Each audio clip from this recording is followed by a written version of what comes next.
Hello everyone, this is Shrija Mukherjee from Monalab a Lifelong Positivity 30 Days Gratitude Challenge প্রায় শেষের দিকে আজকে 29th day.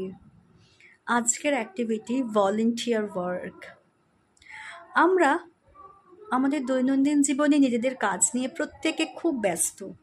তারপরেও যদি আমরা কিছু ভলেন্টিয়ার ওয়ার্ক করতে পারি, সেটা হতে পারে কোনো কমিউনিটি ওয়ার্ক, হতে পারে ফুড ব্যাংক তৈরি করা, হতে পারে শেল্টার কাউকে কিছু দেওয়া, বা কোনো ক্লথস যদি ব্যাংক তৈরি করা যায় এবং সেগুলো ডিস্ট্রিবিউট করা যায়। এবার ভাবছেন এটার সাথে গ্র্যাটিটিউডের কি সম্পর্ক আছে। আমি তো অবশ্যই কৃতজ্ঞ আমি যেই সুযোগটা পাচ্ছি কাউকে সাহায্য করার। এটা আমাকে ফস্টার করছে গ্র্যাটিটিউডের, যে আমি এই সুযোগটা পেয়েছি অন্য কাউকে সাহায্য করার।